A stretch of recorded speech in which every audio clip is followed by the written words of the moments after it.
ഓം ഹരിശ്രീ ഗണപതേ നമ. അവിഘ്നമസ്തു. ഹരേ കൃഷ്ണ കൃഷ്ണ കൃഷ്ണ ഹരേ ഹരേ. കൃഷ്ണായ വാസുദേവായ ഹരേ പരമാത്മനെ പ്രണതക്ലേശനാശായ ഗോവിന്ദായ നമോ നമ. ഹരേ ശ്രീ പാഹിമാം പാഹി കൃഷ്ണ ഗുരുവായൂരപ്പ. ഓം നമോ ഭഗവതേ വാസുദേവായ. എല്ലാ സജ്ജനങ്ങൾക്കും നമസ്കാരം. കഴിഞ്ഞ വീഡിയോയിൽ നമ്മൾ 1 മുതൽ 5 വരെ ഉള്ള ശ്ലോകങ്ങളാണ് പറഞ്ഞത്. അഷ്ടാംഗയോഗവും തത് സിദ്ധിപ്രകാരവും എന്ന 4-ാം ദശകത്തിലെ 6-ാം ശ്ലോകം മുതൽ നമുക്ക് ഈ വീഡിയോയിലൂടെ അറിയാൻ ശ്രമിക്കാം. 5-ാം ശ്ലോകത്തിൽ നമ്മൾ ധ്യാനയോഗ നിരന്തരായി അവിടുത്തെ ദിവ്യരൂപം ദർശിച്ചിട്ട്, ധ്യാനം എന്ന് പറഞ്ഞാൽ തന്നെ ഏകാഗ്രചിത്തരായി ഏതെങ്കിലും ഒരു വിഷയത്തിലേക്ക് മനസ്സിൻ്റെ നിരന്തരമായ പ്രവാഹമാണല്ലോ. ഇവിടെ അത് ഭഗവാന്റെ രൂപത്തിലേക്കാണ്. നിരന്തരമായ ഈശ്വര സാന്നിധ്യ അവബോധമാണ് ധ്യാനം. ആ ധ്യാനത്തിലൂടെ ഭഗവാന്റെ ദിവ്യരൂപം, അതായത് സുദീർഘമായ ധാരണ എന്ന അഭ്യാസത്താൽ ഒരു പ്രത്യേക ബിന്ദുവിലോ വിഷയത്തിലോ വസ്തുവിലോ മനസ്സിനെ നിശ്ചിത സമയം കേന്ദ്രീകരിച്ച് നിർത്തുവാനുള്ള കഴിവാണല്ലോ ധാരണ എന്ന് നമ്മൾ ആ അഭ്യാസം കൊണ്ട് ഉദ്ദേശിച്ചത്. ആ ധാരണാഭ്യാസം ഞാൻ ക്ലേശം കൂടാതെ ഭഗവാന്റെ മനസ്സിൽ ചെയ്തു കൊള്ളാം എന്ന് പറഞ്ഞ് അദ്ദേഹം നിർത്തുകയാണ് ചെയ്തത് 5-ാമത്തെ ശ്ലോകത്തിൽ. ഇനി 6-ാമത്തെ ശ്ലോകം മുതൽ നമുക്ക് നോക്കാം. ധ്യായതാം സകലമൂർത്തിമീദൃശീമുന്മിഷൻ മധുരതാഹൃതാത്മനാം സാന്ദ്രമോദരസരൂപമാന്തരം ബ്രഹ്മരൂപമയി തേവ ഭാസത്തെ. ധ്യായതാം സകലമൂർത്തിമീദൃശീം ഉന്മിഷൻ മധുരതാഹൃതാത്മനാം സാന്ദ്രമോദരസരൂപമാന്തരം ബ്രഹ്മരൂപമയി തേവ ഭാസത്തെ. ഐ ഭഗവാൻ, ഈ ദൃശി എന്ന് പറഞ്ഞാൽ ഹേ ഭഗവാൻ, ഇപ്രകാരമുള്ള സകളമൂർത്തി, സകളൻ എന്ന് പറഞ്ഞാൽ വിശ്വം മുഴുവൻ നിറഞ്ഞു നിൽക്കുന്നതാണ് സകളമൂർത്തി. ഈ വിശ്വം ഇപ്രകാരം അതായത് ദിവ്യരൂപത്തെയാണ് നമ്മൾ 5-ാമത്തെ ശ്ലോകത്തിൽ അദ്ദേഹം ദർശിച്ചത് ധ്യാനം കൊണ്ട്. അങ്ങനെ ഈ വിശ്വം മുഴുവൻ നിറഞ്ഞു നിൽക്കുന്ന ആ ഭഗവത് സ്വരൂപത്തെ ധ്യാനിക്കുന്നവരും അതുപോലെ അങ്ങനെ ആ അതായത് അല്ലയോ ഭഗവാനെ, ഇപ്രകാരമുള്ള അവിടുത്തെ ആ സകളരൂപം, അതായത് വിശ്വം മുഴുവൻ നിറഞ്ഞു നിൽക്കുന്ന രൂപം മനസ്സിൽ വിചാരിച്ചിട്ട് അതിൽ പ്രകടമായ മാധുര്യത്താൽ വശീകൃതരായ ഹൃദയത്തോടു കൂടിയ യോഗികൾക്ക് അവിടുത്തെ ആ മനോമോഹനമായ ആ പരബ്രഹ്മരൂപം, അതായത് സൂക്ഷ്മരൂപം, അത് മനസ്സുകൊണ്ട് മാത്രം ദർശിക്കാവുന്നതുമായ അവിടുത്തെ രൂപമാകുന്ന ആ ബ്രഹ്മം മുമ്പിൽ ഇപ്പോൾ പ്രകാശിക്കുകയാണ്. യോഗികൾക്ക് സാധാരണ ഐശ്വര്യ സിദ്ധികളുണ്ടല്ലോ.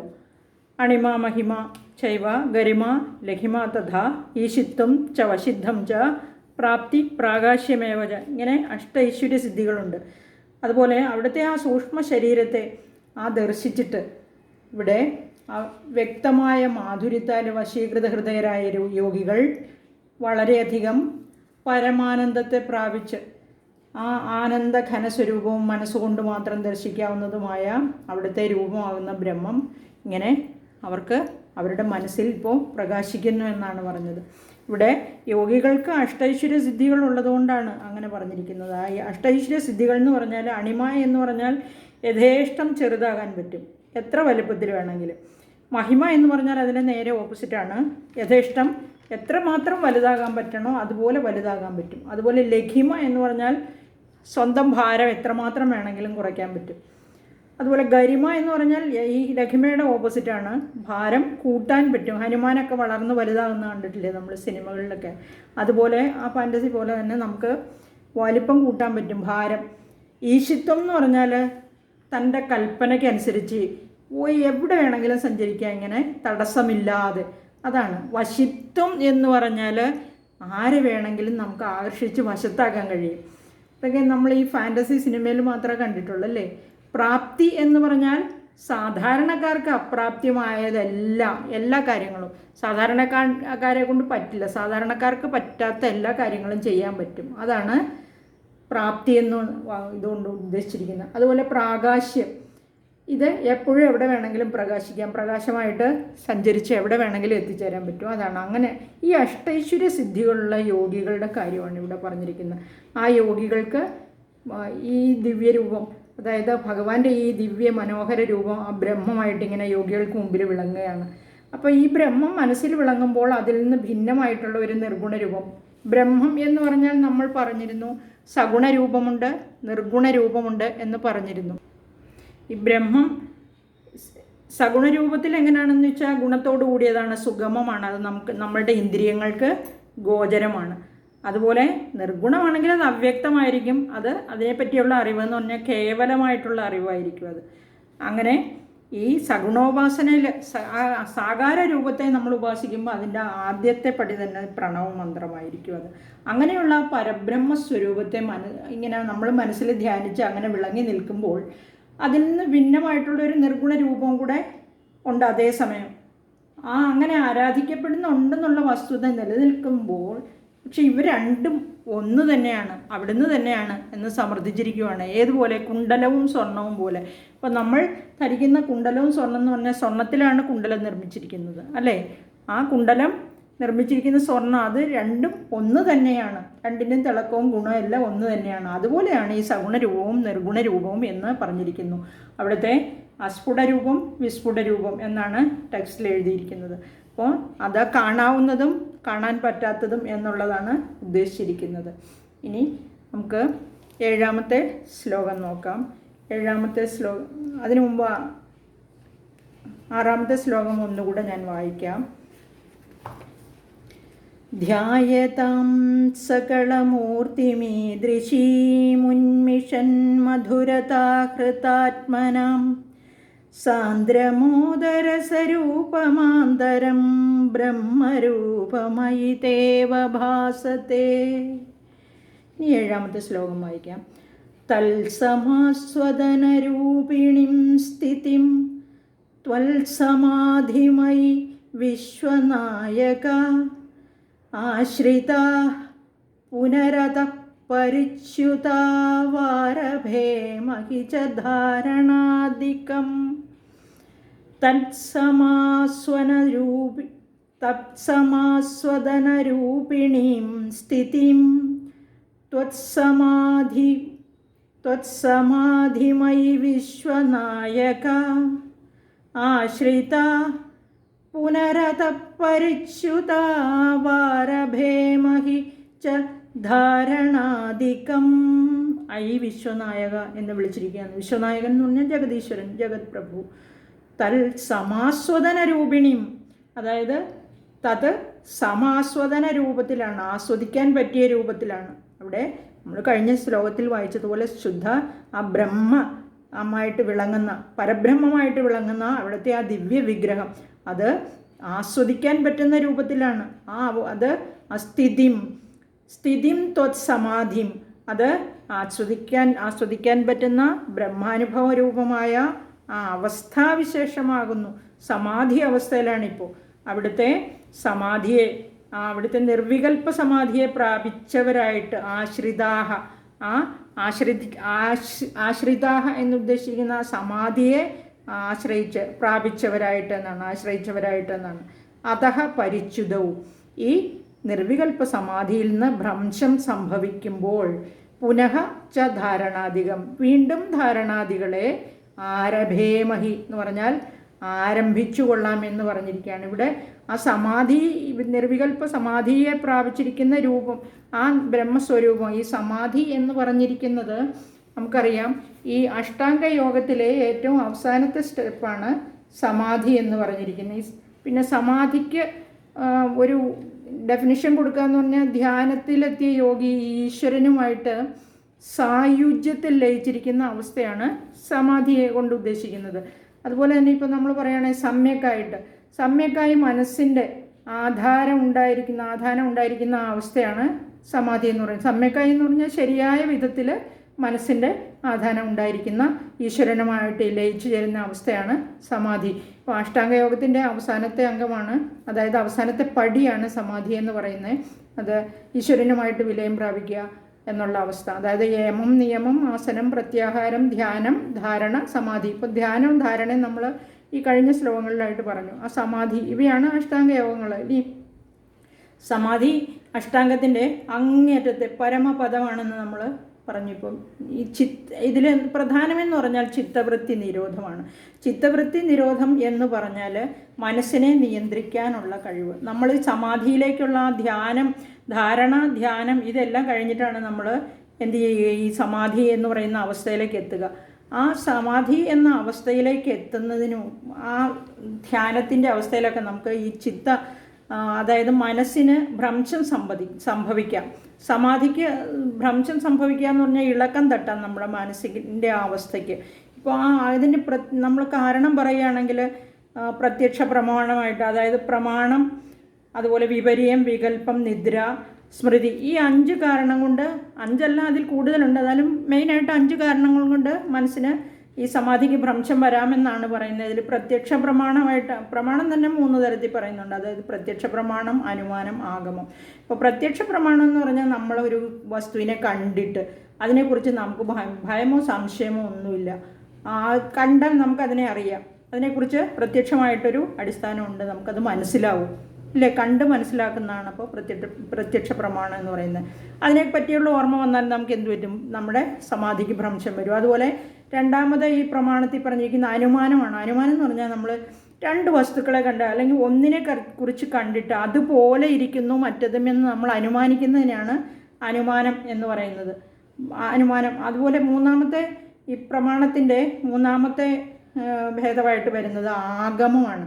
ആഗമം എന്ന് പറഞ്ഞാൽ ഈ ശബ്ദം കൊണ്ട് അല്ലെങ്കിൽ മറ്റുള്ളവരുടെ ഉപദേശം കൊണ്ടൊക്കെ നമുക്ക് ഇപ്പോൾ എക്സാമ്പിളായിട്ട് പറയുകയാണെങ്കിൽ നമ്മളിപ്പോൾ പറയുന്നത് ഈ ബ്രഹ്മചര്യം കൊണ്ട്, അതുപോലെ ബ്രഹ്മചര്യം പാലിച്ച് വ്യായാമമൊക്കെ ചെയ്ത് ശാരീരിക ശക്തി വർദ്ധിപ്പിക്കാമെന്ന് നമ്മളോടിപ്പോൾ ആചാര്യന്മാരൊക്കെ ഉപദേശിക്കുക എന്ന് വിചാരിക്കുക.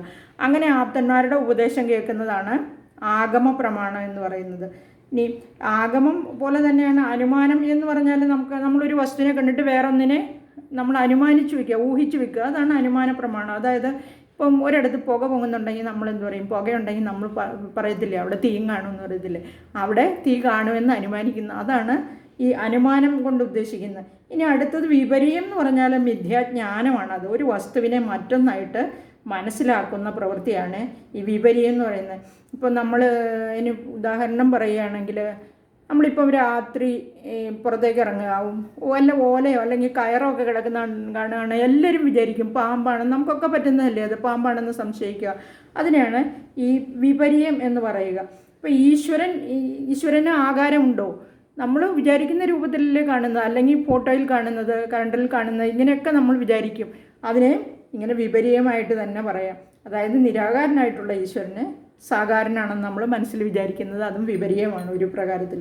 ഇനി അടുത്ത വികല്പം. ഇങ്ങനെയും മനസ്സിന് ആ സമാധിക്ക് ഭ്രംശം വരാം. വികല്പം എന്ന് പറഞ്ഞാൽ ഇനി അതിനെ പറയുകയാണെങ്കിൽ നമുക്കറിയാൻ പാടില്ലാത്ത ഒരു വസ്തുവിനെ കുറിച്ച് കേൾക്കുക. ഇപ്പോൾ ആകാശപുഷ്പം എന്ന് പറഞ്ഞാൽ നമ്മൾ ആരെങ്കിലും കണ്ടിട്ടുണ്ടോ? ഈ പറഞ്ഞു കേട്ടിട്ടുള്ളതല്ല, നമുക്കറിയത്തില്ല. അങ്ങനെയുള്ള കാര്യങ്ങൾ പറയുന്നതാണ് വികല്പം കൊണ്ട് ഉദ്ദേശിക്കുന്നത്. അതുപോലെ അടുത്തത് നിദ്രയാണ്. നിദ്ര, അതുകൊണ്ടും നമുക്ക് ഭംഗം വരാം, ഭ്രംശം വരാം സമാധിക്ക്. അതായത് നിദ്രയിൽ ഇപ്പം നമ്മൾ നല്ലതുപോലെ ഉറങ്ങുന്നതാണെങ്കിൽ അതിനൊരു സുഖത്തിൻ്റെ അനുഭവമാണ്. അതല്ല ദുസ്വപ്നമൊക്കെ കണ്ട് അങ്ങനെ ഉറങ്ങുകയാണെങ്കിൽ നമ്മൾ പിറ്റേ ദിവസം ഇന്നലെ ഉറങ്ങാനേ പറ്റിയില്ല എന്ന് പറയില്ലേ, അപ്പോൾ അവിടെ ഒരു ദുഃഖത്തിൻ്റെ അനുഭവമാണ് നമുക്കുണ്ടാകുന്നത്. അങ്ങനെ ആ വിശേഷജ്ഞാനം ഉണ്ടാകുന്ന അവസ്ഥയ്ക്കാണ്, ആ അനുഭവത്തിനെയാണ് അത് നമ്മുടെ മനസ്സിൽ തന്നെ ആ ജാഗ്രത അവസ്ഥയിലും നിദ്രയിലും ഉണ്ടാകുന്ന ആ സ്വപ്നത്തിൻ്റെയും ജാഗ്രത അവസ്ഥയിലും ഉണ്ടാകുന്ന അനുഭവത്തിൻ്റെ ആ ജ്ഞാനമാണ് ഇവിടെ പറഞ്ഞിരിക്കുന്ന നിദ്ര കൊണ്ടുണ്ടാകുന്ന ഭ്രംശം. ഇനി അടുത്ത സ്മൃതി എന്ന് പറഞ്ഞാൽ തന്നെ അറിയാം, നമ്മൾ ഓർമ്മയാണ്, നമ്മൾ കഴിച്ചിട്ടുള്ള ഭക്ഷണങ്ങൾ. ഈ ഭക്ഷണം തന്നെ എടുക്കേണ്ട, നമ്മൾ അനുഭവിച്ച കണ്ടിട്ടുള്ള രൂപം, അനുഭവിച്ച രസങ്ങൾ, അതുപോലെ ഗന്ധങ്ങൾ, ഏത് വിഷയമാണെങ്കിൽ പോലും നമുക്ക് ഇഷ്ടപ്പെട്ടതാണെങ്കിൽ നമ്മൾ ഒരിക്കലും മറക്കില്ല. അത് നമുക്ക് വീണ്ടും വീണ്ടും നമ്മുടെ ഓർമ്മയിൽ വന്നുകൊണ്ടിരിക്കും. അതിനെയാണ് സ്മൃതി എന്ന് പറയുക. ഭഗവത്ഗീതയിലൊക്കെ പറയുന്നില്ലേ സ്മൃതി ഭ്രംശം സംഭവിച്ചത്. അത് സ്മൃതി ഭ്രംശം സംഭവിക്കുമ്പോഴാണ് നമ്മൾ ഭ്രാന്തൻ അല്ലെങ്കിൽ അബ്നോർമലായി എന്ന് പറയുന്നത്. അങ്ങനെ ഈ പറഞ്ഞ 5 കാര്യങ്ങളും മെയിനായിട്ട് ഈ സമാധിക്ക് ഭ്രംശം വരുത്തുന്ന കാര്യങ്ങളാണ്. ഇങ്ങനെ ചിത്തവൃത്തികളെ, ഈ മനസ്സിൻ്റെ ഈ പ്രവൃത്തികളെ തടയാൻ കഴിയുന്ന, അതായത് ചിത്തവൃത്തി നിരോധം എന്ന് പറയുന്നതിന്, ഇങ്ങനെ ഇതിനെയെല്ലാം തടയാൻ കഴിഞ്ഞാൽ മാത്രമേ സമാധി എന്ന അവസ്ഥയിലേക്ക് ചെന്ന് എത്താൻ പറ്റുകയുള്ളൂ. അപ്പോഴേ യോഗികളാകത്തുള്ളൂ. സമാധി കൈവരിക്കുന്നതിനായിട്ട് നമ്മൾ ഈ പല യോഗാസനങ്ങളും ഇങ്ങനെ വീണ്ടും വീണ്ടും അനുഷ്ഠിക്കുന്നതിനെയാണ് അഭ്യാസം എന്ന് പറയുന്നത്, അതായത് പ്രാക്ടീസ്. ഇനി നീണ്ട കാലം അഭ്യാസം ചെയ്യുന്നതിലൂടെയാണ് നമ്മൾ ആ മുകളിലത്തെ പടിയിലെത്തുന്നത്. അതെങ്ങനെ ഇരിക്കുന്ന പറഞ്ഞിരിക്കുന്നത്, അതായത് ശരിക്കും അത് പക്വത വന്ന ഒരു, ഇപ്പോൾ മാമ്പഴമാണെങ്കിലും നല്ല പഴുത്ത് കഴിഞ്ഞാൽ അതിന് നല്ല മധുരമായിരിക്കും, ഏത് ഫലമാണെങ്കിലും. അതുപോലെയാണ് ഇത്. ഈ അഭ്യാസം കൊണ്ടും ധാരണ കൊണ്ടും ധ്യാനം കൊണ്ടും ഒക്കെ നമ്മൾ വീണ്ടും വീണ്ടും അത് പ്രാക്ടീസ് ചെയ്ത് അതിൻ്റെ അവസാനത്തെ പടിയിൽ പാരമ്യതയിൽ എത്തിക്കഴിയുക. അതാണ് മോക്ഷം എന്ന് പറയുന്നത്. പിന്നെ വൈരാഗ്യത്തെക്കുറിച്ച് പറയുന്നുണ്ട് യോഗികൾക്ക്. അവിടെ അവർക്ക് ഒന്നിലും ഒരു ആഗ്രഹം ഇല്ലാത്ത അവസ്ഥയാണ് വൈരാഗ്യം. ഇങ്ങനെ ഈ ചിത്തവൃത്തികളാണ് ഇതെല്ലാം. ഇതിനെയെല്ലാം നിയന്ത്രിക്കുന്നതിലൂടെ മാത്രമേ സമാധി എന്ന ആ അവസാനത്തെ പടിയിലേക്ക് എത്താൻ കഴിയുള്ളൂ. ഇങ്ങനെ ഇപ്പോൾ പരമാനന്ദം ഇതെല്ലാം നേടിക്കഴിഞ്ഞ് ഈ സമാധിയിലെത്തുന്ന ആ നിർവികൽപ്പ സമാധിയിലേക്ക് എത്തി. അവിടെയാണ് യോഗികൾക്ക് ആ പരമോന്നത പദവിയിലേക്ക് എത്താൻ പറ്റുന്നത്. അതാണ് മോക്ഷമെന്ന് പറയുന്നത്. അങ്ങനെ ആ മനസ്സിൽ ആ സമാധി എന്ന് പറഞ്ഞാൽ സമാധിയെ പ്രാപിച്ചവരായിട്ട്, ഇവിടെ സമാധിക്ക് ഭ്രംശം വരുമ്പോൾ വീണ്ടും എന്തു ചെയ്യും? ധാരണ, ധ്യാനം, സമാധി എന്നിങ്ങനെ വീണ്ടും ചെയ്തുകൊള്ളാം എന്നാണ് ഈ ശ്ലോകത്തിൽ പറഞ്ഞിരിക്കുന്നത്. ഇവിടെ ത്വത്സമാസ്വദന രൂപിണിയും സ്ഥിതി, അതായത് ഈ ശുദ്ധ ബ്രഹ്മാനുഭവരൂപമായ അവസ്ഥാവിശേഷത്തെ, അവിടുത്തെ ആ സമാധിയെ, നിർവികൽപ്പ സമാധിയെ പ്രാപിച്ചവരായിട്ട് യോഗികൾ ഇങ്ങനെ ഇരിക്കുകയാണ്. അപ്പോൾ ആ യോഗികൾക്ക് ആ സമാധിക്ക് ഭ്രംശം സംഭവിക്കുമ്പോൾ അവർ വീണ്ടും വീണ്ടും എന്തു ചെയ്യും? ധാരണാദികളെ ആരംഭിച്ചോളാം. ധാരണ ആദിയായ അഭ്യാസങ്ങളെ, അതായത് ധാരണ എന്ന് പറഞ്ഞാൽ ഒരു പ്രത്യേക വസ്തുവിലേക്ക് മാത്രം ഇങ്ങനെ മനസ്സിനെ കേന്ദ്രീകരിച്ച് ഏകാഗ്രമാക്കി വെക്കാനുള്ള കഴിവിനെയാണ് ധാരണ. ധാരണ നമ്മൾ കഴിഞ്ഞ ശ്ലോകത്തിൽ പറഞ്ഞു. അതുപോലെ ധ്യാനം അതുപോലെ തന്നെയാണ് അല്ലേ. ധ്യാനിക്കുക എന്ന് പറഞ്ഞാൽ മനസ്സിനെ ഇങ്ങനെ ഒരു പ്രത്യേക ബിന്ദുവിൽ മാത്രം നിർത്തി ധ്യാനിക്കുക. ഇവിടെ ഇതെല്ലാം ഭഗവാനാണ് അല്ലേ. ഇനി സമാധി എന്ന് പറഞ്ഞാലോ ഏകാഗ്രചിത്തരായിട്ട് ഇതെല്ലാം കഴിഞ്ഞ് ഈശ്വരനിൽ വിലയം പ്രാപിക്കുന്ന അവസ്ഥയാണ്. ആ ധ്യാനത്തിലെത്തിയ യോഗി ഈശ്വര സായുജ്യത്തിൽ ലയിച്ചിരിക്കുന്ന അവസ്ഥയാണ് സമാധി എന്ന് പറയുന്നത്. അപ്പോൾ ധ്യാനം ഈ വീണ്ടും ധാരണാദികളെ ആരംഭിച്ചു കൊള്ളാം എന്നീ 7ാമത്തെ ശ്ലോകത്തിൽ പറഞ്ഞിരിക്കുന്നത് ആ സമാധിക്ക് ഭ്രംശം വന്നാൽ മാത്രമേ ഉള്ളൂ. അതായത് ഇവിടെ മേൽപ്പത്തൂർ പറഞ്ഞിരിക്കുന്ന ഭ്രംശം വരാൻ സാധ്യതയുണ്ട്. അതുകൊണ്ടാണ് ഞങ്ങൾ വീണ്ടും ഇങ്ങനെ ഭ്രംശം സംഭവിച്ചാൽ, ഈ സമാധിയിൽ നിന്നും വ്യതിചലിച്ചാൽ, ഇളക്കം സംഭവിച്ചാൽ വീണ്ടും ധാരണ, ധ്യാനം, സമാധി ഇങ്ങനെ ആ ലക്ഷ്യത്തിലേക്ക്, അതായത് അവിടുത്തെ പരബ്രഹ്മമാകുന്ന അവിടുത്തെ മുന്നിൽ അല്ലെങ്കിൽ അവിടുത്തെ തൃപ്പാദങ്ങളിൽ ലയിച്ചു ചേരാനായിട്ട് അല്ലെങ്കിൽ സായുജ്യം പ്രാപിക്കാനായിട്ട് വീണ്ടും ഞങ്ങളിതെല്ലാം അഭ്യസിച്ചു കൊള്ളാം എന്ന് അദ്ദേഹം പറഞ്ഞിരിക്കുകയാണ്. ഇനി അടുത്തത് 8ാമത്തെ ശ്ലോകം നോക്കാം. ഇത്തമഭ്യസന നിർഭരോല്ലസത് ത്വത്പരാത്മസുഖകൽപ്പിതോത്സവാഃ മുക്തഭക്തകുലമൗലിതാം ഗതാഃ സഞ്ചരേമ ശുകനാരദാദിവത്. ഇദ്ധമഭ്യസന നിർഭരോല്ലസത് ത്വത്പരാത്മസുഖകൽപ്പിതോത്സവാഃ മുക്തഭക്തകുലമൗലിതാം ഗതാഃ സഞ്ചരേമ ശുകനാരദാദിവത്. ഇവിടെ 8ാമത്തെ ശ്ലോകത്തിൽ വയം യുദ്ധം എന്ന് പറഞ്ഞാൽ ഇപ്രകാരം നമ്മൾ ഭഗവാനോട്, അതായത് യോഗാഭ്യാസം കൊണ്ട് ഈ പ്രകടമായിരിക്കുന്ന, ഞങ്ങളുടെ മുമ്പിൽ പ്രകടമായിരിക്കുന്ന അവിടുത്തെ രൂപം, അവിടുന്ന് തന്നെയായ ആ രൂപം നമ്മളുടെ മുൻപിൽ, ആ ദിവ്യവിഗ്രഹം ദൃശ്യമായി കഴിയുമ്പോൾ ത്വത്പരാത്മസുഖകൽപ്പിതോത്സവാഹ, അഭ്യസനം കൊണ്ടാണ് നമ്മൾ യോഗാഭ്യാസം, അതായത് അഷ്ടാംഗ യോഗാഭ്യാസം കൊണ്ട് നമ്മൾ നേടിയെടുത്ത ഈ പരബ്രഹ്മമാകുന്ന ആ മനോഹരമായ ദൃശ്യം, ആ മനോഹരമായ രൂപം, ആ പരബ്രഹ്മത്തെ കാണുമ്പോൾ ആ ആനന്ദം കൊണ്ട്, അത് ആ ആനന്ദം എന്ന് പറഞ്ഞാൽ കൽപ്പിതോത്സവാഹ, കൽപ്പിതം, അതായത് നമുക്കത് കൽപ്പിക്കാൻ മാത്രമേ പറ്റുള്ളൂ. അത്രമാത്രം വളരെയധികം ഹർഷാതിരേകത്തോടുകൂടി സന്തോഷത്തോടു കൂടിയവരായിട്ട് മുക്തഭക്തകുലമൗലിത, മുക്തന്മാരായ, ജീവൻ മുക്തന്മാരായ എന്ന് പറഞ്ഞാൽ മോക്ഷം കിട്ടിയ, സായുജ്യമടഞ്ഞ ഭക്തശിരോമണികൾ എന്ന് പറഞ്ഞാൽ ഭക്തന്മാരിൽ ഏറ്റവും ശ്രേഷ്ഠരായിട്ടുള്ളവർ, അതായത് ഭക്തോത്തമന്മാരായി തീർന്നിട്ട് ശുഗനാരദാധിപത് സഞ്ചരേമ, ശ്രീ ശുഗനെയും നാരദനെയും പോലെ ഞങ്ങൾ സഞ്ചരിക്കും എന്ന് പറഞ്ഞിരിക്കുകയാണ്. അങ്ങനെ സഞ്ചരിക്കുമാറാകട്ടെ എന്ന് പ്രാർത്ഥിച്ചിരിക്കുകയാണ്. ഇവിടെ ഈ സമാധി വരെ എത്തി ഈശ്വരനിൽ വിലയം പ്രാപിച്ച അഷ്ടാംഗ യോഗസിദ്ധികളെല്ലാം നേടിയ യോഗികളുടെ കൂട്ടത്തിലാണ് ശ്രീ ശുഗനെയും ശ്രീ നാരദനെയും തുടങ്ങിയ മുനീശ്വരന്മാരെ പറഞ്ഞിരിക്കുന്ന. ആ മുനീശ്വരന്മാരെ പോലെ ഞങ്ങളും സഞ്ചരിക്കുമാറാകട്ടെ എന്ന് മേൽപ്പത്തൂർ ഇവിടെ പറഞ്ഞിരിക്കുകയാണ്. ഇനി ശ്രീ ശുഗനെക്കുറിച്ചും നാരദനെക്കുറിച്ചും പ്രത്യേകിച്ച് പറയേണ്ടതില്ലെന്ന് ഞാൻ വിചാരിക്കുന്നു. ഇനി നമുക്ക് 8ാമത്തെ ശ്ലോകം നോക്കാം. 8ാമത്തെ ശ്ലോകത്തിൽ ഇദ്ധമഭ്യസന നിർഭരോല്ലസ ത്വത്പരാത്മസുഖകൽപ്പിതോത്സവാഃ മുക്തഭക്തകുലമൗലിതാം ഗദാഃ സഞ്ചരേമ ശുഗനാരദാദിവത്. അപ്പോൾ ശുഗമുനിയെപ്പോലെയും നാരദമുനിയെപ്പോലെയും അവർ ആ സായുജ്യമടഞ്ഞവരാണ്. അവർ ആ യോഗാഭ്യാസം കൊണ്ടാണ് ഈ സിദ്ധി നേടിയത്. ഞാൻ മുൻപറഞ്ഞ ശ്ലോകങ്ങളിൽ പറഞ്ഞിരുന്നു, അവർക്ക് യഥേഷ്ടം എവിടെ വേണമെങ്കിലും വേണ്ട സമയത്ത് വേണ്ട സ്ഥലത്ത് എത്തിച്ചേർന്ന് വേണ്ട ഉപദേശം കൊടുക്കാനുള്ള ആ ഒരു സിദ്ധി അവർക്കുണ്ട്. അത് വിഷ്ണുവിൻ്റെ അനുഗ്രഹം കൊണ്ടാണ് എന്ന്, അതായത് പരീക്ഷത്തിൻ്റെ മുമ്പിൽ ശുഗൻ ചെന്നപ്പോഴും അതുപോലെ വ്യാസമഹാമുനിയുടെ മുമ്പിൽ നാരദൻ ചെന്നപ്പോഴും ഇങ്ങനെ ഒരു ശ്ലോകമായിട്ട് പറഞ്ഞിരുന്നു. അതിനെ റിപ്പീറ്റ് ചെയ്യേണ്ട ആവശ്യമില്ലെന്ന് വിചാരിക്കുന്നു. അപ്പോൾ നമുക്കിനി അടുത്തത് 9ാമത്തെ ശ്ലോകം നോക്കാം.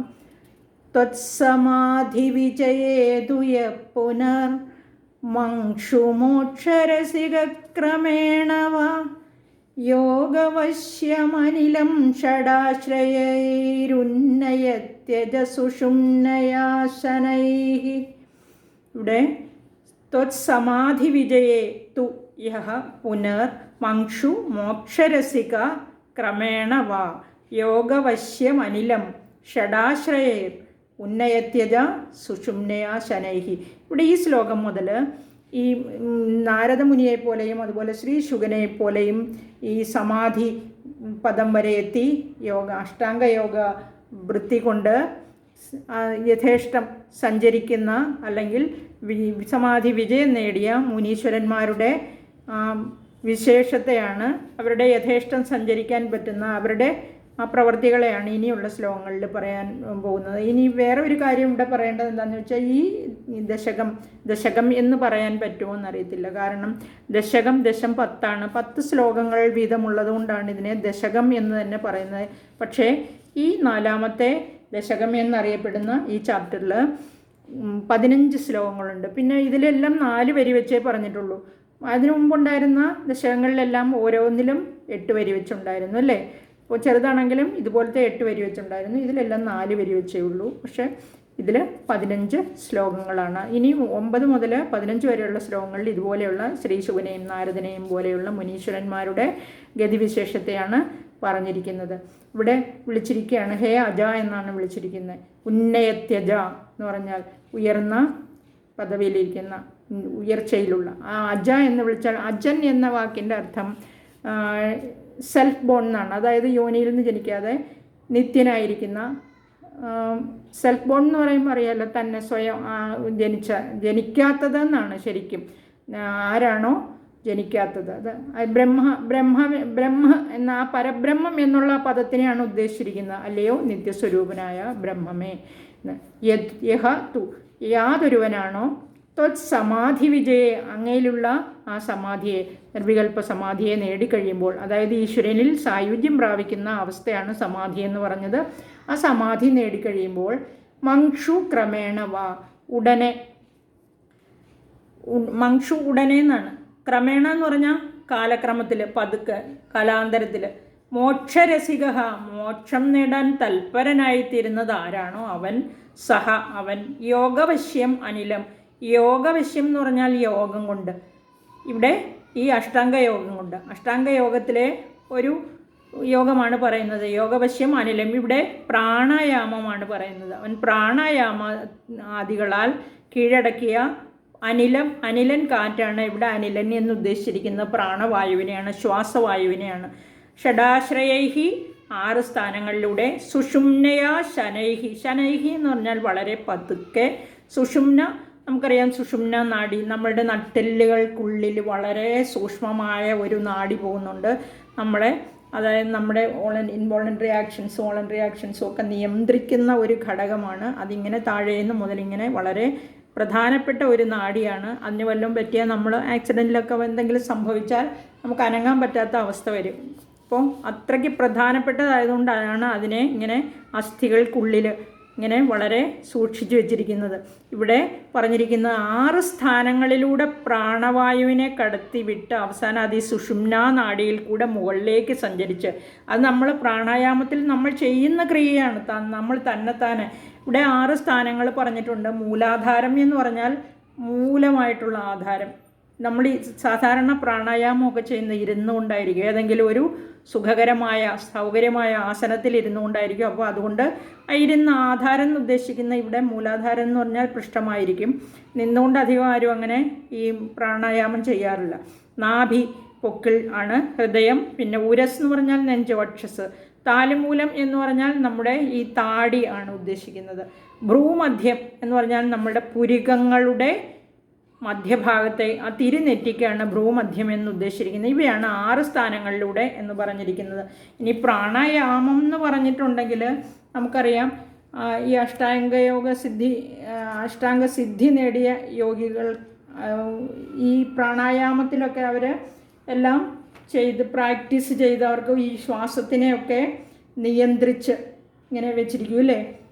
ഇനി ഇവിടെ ഈ ഒരു ജീവിതത്തിൻ്റെ അല്ലെങ്കിൽ ഈ അഷ്ടാംഗ യോഗത്തിൽ അതിൻ്റെ അവസാനത്തെ പടി എന്ന് പറഞ്ഞാൽ സമാധിയാണെന്ന് നമ്മൾ കഴിഞ്ഞ ശ്ലോകത്തിൽ പറഞ്ഞു.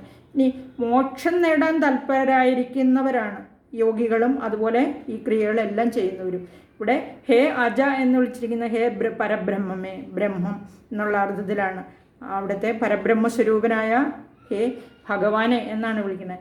ഏതൊരുവനാണോ അങ്ങയിലുള്ള ഈ നിർവികൽപ്പ സമാധിയെ പ്രാപിച്ചു കഴിയുമ്പോൾ എന്ന് പറഞ്ഞാൽ അങ്ങയിൽ വിലയം പ്രാപിച്ചു കഴിയുമ്പോൾ, സായുജ്യം നേടിക്കഴിയുമ്പോൾ, അതായത് മനസ്സ് അങ്ങയിൽ മാത്രം ഒതുങ്ങി നിൽക്കുന്നു, അങ്ങ് മാത്രമേ ഉള്ളൂ മനസ്സിൽ, മറ്റു വസ്തുക്കളെല്ലാം ക്ഷയിച്ച് അതിൽ തന്നെ വിലയം പ്രാപിച്ചിരിക്കുകയാണ്. മോക്ഷം നേടാൻ തൽപരനായിത്തീരുന്നത്, അതായത് ജീവിതത്തിൻ്റെ പുരുഷാർത്ഥം എന്ന് പറഞ്ഞാൽ ഈ മോക്ഷമാണ്.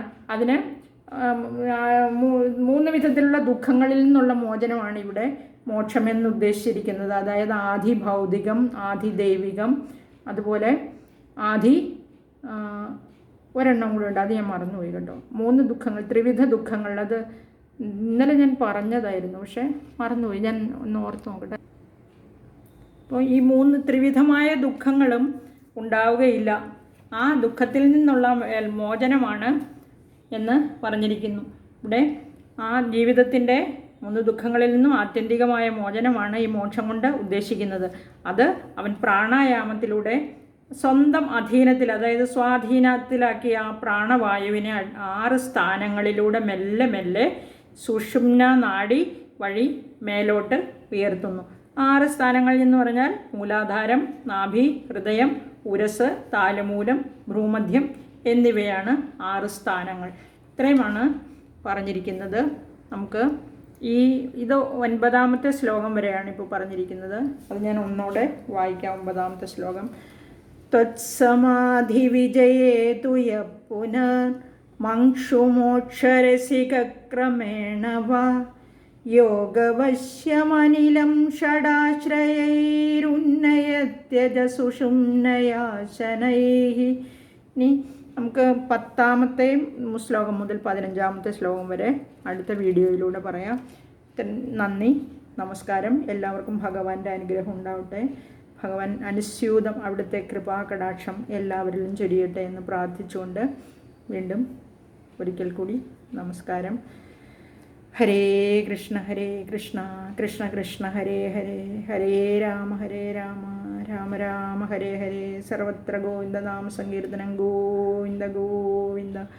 നമസ്തേ നമസ്തേ ജഗന്നാഥ വിഷ്ണു നമസ്തേ നമസ്തേ ഗദാചക്രപാണേ നമസ്തേ നമസ്തേ പ്രപന്നാർത്തിഹാരിൻ സമസ്താപരാധം ക്ഷമസ്വാഖിലേശ.